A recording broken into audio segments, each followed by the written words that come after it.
Welcome back. We are now talking about power rankings for week number 7. I'm calling it here, featuring the two races that happened over at the over in New York at Outlaw Speedway and Utica Rome Speedway.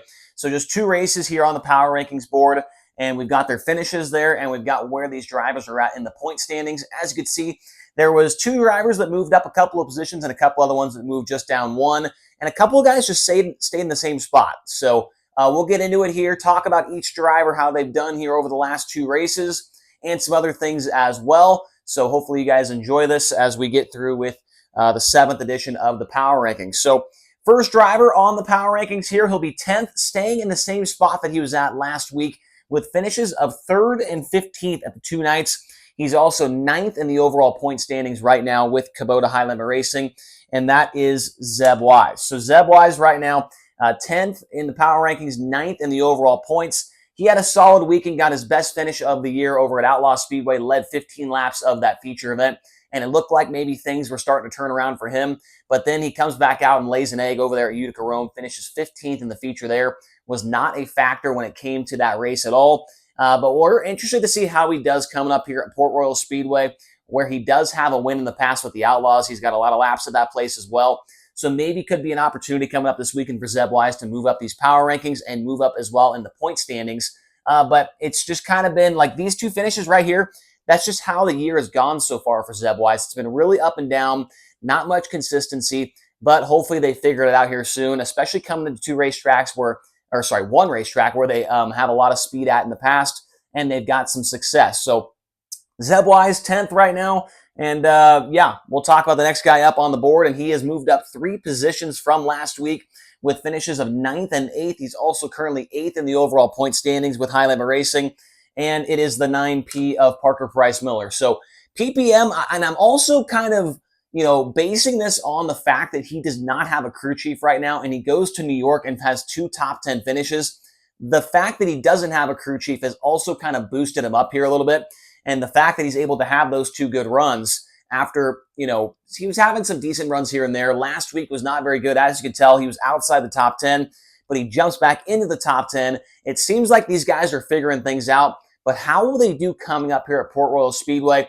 To my knowledge, I can't really think of anything off the top of my head that says, Parker Price Miller, he's the man at Port Royal Speedway. I don't really remember him getting any wins or any big, runs or any good, podiums or anything like that.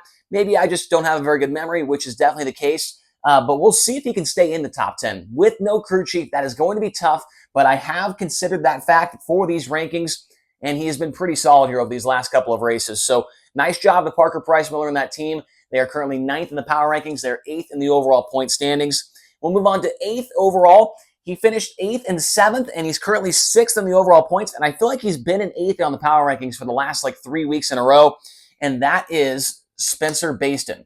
So Spencer Bayston, 8th in power rankings. And, he ran really well these last 2 races, 8th and 7th. It really seems like these guys are starting to figure things out. They had that 2nd place run at Kokomo, leading them into 2 more top 10 finishes here.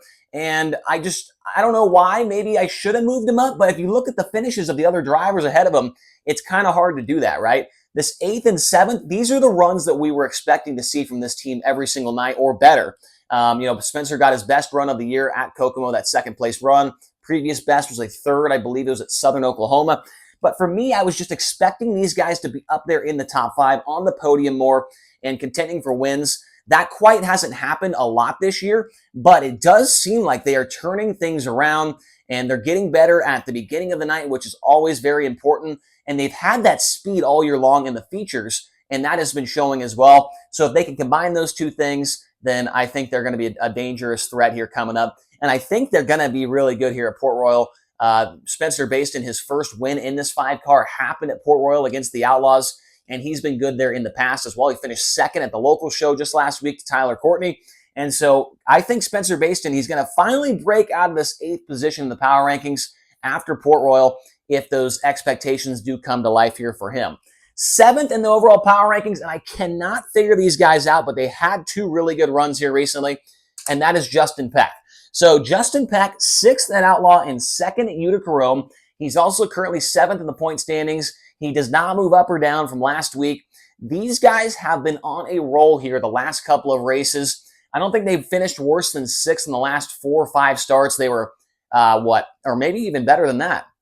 He was like 3rd, I think, or 2nd at Tri-City. He was 6th at Kokomo, and then he was 6th at Outlaw and 2nd at Utica Rome. So it looks like these guys are getting things turned around. He led a bunch of laps over there at Tri-City. And then almost, I mean, I feel like if that race was 30 laps at Utica Rome, he could have put up a challenge to Rico Abreu, right? It looks like these guys are getting things going, but I'm not sold yet. I need to see some more consistency from these guys to move them up here in these power rankings. But there is no denying they have been very, very good here over the last couple of weeks. And now they kind of head home, so to speak, that team based in Central PA. We'll see how they do at Port Royal Speedway, a place where Justin had a ton of laps last year when he did not run with a full-time series. So these two guys right here, the 13 and the 5, they could be moving up these rankings after this next weekend at Port Royal Speedway. Now move up to 6th, and he moves down 1 position. He's 7th and 9th at the 2 races we're talking about here today. 4th in the overall Kubota Highland Racing point standings. And he was very impressive, but the guys in front of him were just a little bit better. I'm going to give the 6th position now to Corey Day. So the 14, these were 2 impressive runs for me from this team. Corey Day, never been to New York State, never experienced the slickness of those racetracks we went up to.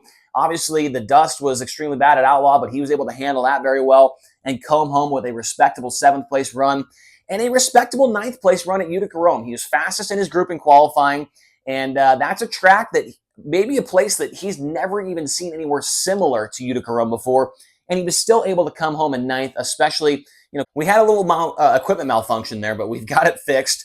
As I was saying, Corey Day, never been to a place like Utica Rome, or maybe never been to a place like Outlaw Speedway before either, right? Obviously, this kid's young. He hasn't traveled that much. But these 2 finishes right here were very impressive, at least to me.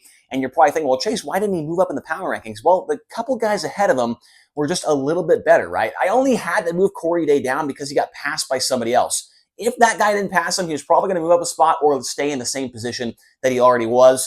So Corey Day right now, 6th in the power rankings, 4th in the overall points. How does he do at Port Royal Speedway coming up?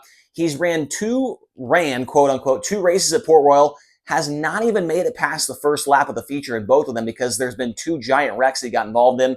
So we'll see how he does coming up here this weekend. But very impressed with the 2 runs for Corey Day, the last 2 races in that Jason Myers 14 car. And unfortunately, I had to move him down because the next couple guys, they had some pretty decent weeks over there in New York. And 5th now in the power rankings, moving down 1 position. Also 5th in the overall point standings with Kubota Highland Racing. He was 11th at Outlaw, and he got his first win of the season over at Utica Rome, and that is Rico Abreu. So Rico, that run at Outlaw, and it's just, I don't know, these guys are kind of all over the board, right? They kind of remind me a little bit of the 13, remind me a little bit of the 5, remind me a little bit of the 26. One night they're outside the top 10, the next night they're in the top 5, the next night they're winning, right? So I'm hoping to see that this team gets going, right? Rico, he's a superstar in the world of dirt racing. And this year has certainly been a struggle with Kubota Highland Racing, his first ever time running a national tour in a sprint car. And, I guess the expectations probably haven't been that good. Luckily, Rico's had a really good attitude about it. His whole team's had a great attitude about it, even though they haven't been running where they want to be, considering last year they were like the best car in the entire country, right? But this win, hopefully it turns things around in the right direction. The problem is they went to Sharon the next week or the next night after Utica Rome and ran like 11th or 10th with the Outlaws, right? You would think that after a big win like that, they go to a place like Sharon that Rico's got a bunch of laps at, he would go out there and maybe run in the top 5, maybe contend for the win. That did not happen. So it kind of just shows that these guys are all over the place when it comes to the speed. They have not figured out the consistency quite yet, but it is great to see them finally get back to victory lane. We'll see how he does at Port Royal coming up this weekend. And then at Grandview on Tuesday, where he's pretty darn good as well. So Rico Abreu, 5th in the power rankings, 5th in the point standings. And now we move up to number 4, and this guy has been on the climb the last couple of weeks here in the power rankings and in the point standings. He is now up to 10th in points, finishes of 4th and 3rd at Outlaw and Utica Rome. It is James McFadden. So McFadden, man, does it suck to see him not make those first 4 races of the year, because I have no doubt in my mind he would be up here in the top 3 in the point standings without a doubt. He's already in front of 6 drivers that have been at every single race, right? He's in front of Crouch, Kane, Wyndham, Thorson, and I'm missing somebody on that list, but He's in front of a bunch of guys that have already been at every race. I would not be shocked at all to see McFadden end up like 7th or 6th in points. He is actually not that far behind Rico in that 5th position. So McFadden has been super fast, very consistent, exactly what we were expecting to see from him, but just doesn't have a win yet, right? But these 2 runs at Outlaw and Utica Rome are very, very important for this team because McFadden has told me in the past, whether that's on the Outlaw Tour or whether that's this year, that those types of racetracks, super, super slick, nothing to lean on, right? Those are the places where that team usually struggles at, but they ran very well. 2 top 5 finishes, was contending for the win at Outlaw and kind of slipped back there towards the end of the race. Had a great battle with Peck there at the late stages of Utica Rome and just really solid. So McFadden up +2 from 6th to 4th in the power rankings, 10th in the points. These guys, they are very, very good right now, and it's been fun to watch. Now moving up to 3rd in the power rankings, 3rd in the points, moving down 1 position, and that is Brent Marks in the 19. So Marks was 13th at Outlaw, 4th at Utica Rome, and as I mentioned, 3rd in the point standings. So at Outlaw, I can't remember if that was the one he came out of the B. I think he did come out of the B in that one and drove up to that 13th position. And then at Utica Rome, he started on the pole and led a couple laps, but then slipped back to 4th. That's not something we see very often with Brent Marks. When he starts on the pole, loses a couple of positions, ends up in 4th. And so that's kind of why I moved him down 1 position. I still think if he maybe ran top 10 at Outlaw, then he could have stayed in that 2nd spot. But that 13th place run, having to come out of the B, and then combine that with leading laps and then falling to 4th at a race where you think that, where he's won at before, that he'd be able to hang on to a podium at least. That all combined has moved him down to that 3rd position. Brent Marks coming up to a place where he's been very, very successful at here at Port Royal this weekend. And I think I had him, 2nd maybe on my list of guys in the video about the PA Posse versus High Limit coming up this weekend. I think Marks will definitely play a factor in one of the wins coming up this weekend at Port. But right now, he is 3rd in the power rankings, and that moves us up to 2nd as he went up +1, finishes of 2nd and 5th at Outlaw and at Utica Rome, and that is Tyler Courtney. So the 7BC, his number for some reason is bigger than the rest of them. I don't know what happened there when I ordered him, but he is 2nd overall in power rankings, 2nd in points. Solid couple of races for him at 2 places where he's been very good at in the past. With Utica Rome, he finished 2nd there twice with the All-Stars. At Outlaw, he got a win, and I think he may have been the best car on the track at Outlaw, just ran out of time there and let Brad Sweet kind of get away with that one. But Tyler Courtney just doing what he does, very, very consistent.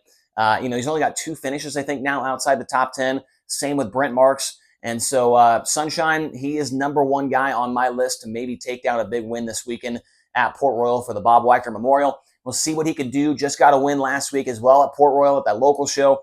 Sunshine's just been rolling, and looks like no issues for him and that team right now as they continue to march forward and try and stay within striking distance at that championship point lead, which after this weekend, I do think that'll close up a little bit because the next guy on our list is Brad Sweet, and he has not been the best at Port Royal, but we're not talking about Port all the way quite yet. We're talking about Outlaw and Utica Rome. He got the win at Outlaw, and he finished 6th at Utica Rome, obviously 1st in points, staying in that same position as where he was at on the power rankings from the last couple of weeks. Brad Sweet just doing Brad Sweet things, and he's still getting the job done. And, you could think that he cheated or whatever at Outlaw. That's not the case. I guarantee you with 100% money back guarantee that he was above the weight, and this is not why he's at the top of the power rankings because he's, running lighter or whatever, all the stupid stuff you see of tinfoil hats and everything on Facebook, whatever. But Brad Sweet doing a great job, doing exactly what he needs to do. And this guy, I mean, who's gonna challenge him right now? I really don't know. I think the 7BC's close, but I don't know. We'll see what happens after this weekend. I think that Brad Sweet, he definitely struggles at Port Royal. He's not been very, very good there in the past. And I think this could be a potential weekend for Tyler Courtney to close in, not only in the points, but here in the power rankings as well. He's very, very close to him. I mean, these two could swap that 1 position at any point in time, any weekend, and we'll see if it happens after this next week or so with the Kubota High Limit Racing Sprint cars. So that's all we got for the power rankings. Hopefully you guys enjoyed that. Hit the like button, hit subscribe, and comment down below. Do I have somebody in a place where you think they should be somewhere different? Let me know down there. And as well, I want to say thanks to my channel members, Blake Dow and Racing Vagabond. They are both now over a month as a channel member. We really appreciate your guys' support. And that's all we've got. So we'll talk to you guys again here soon.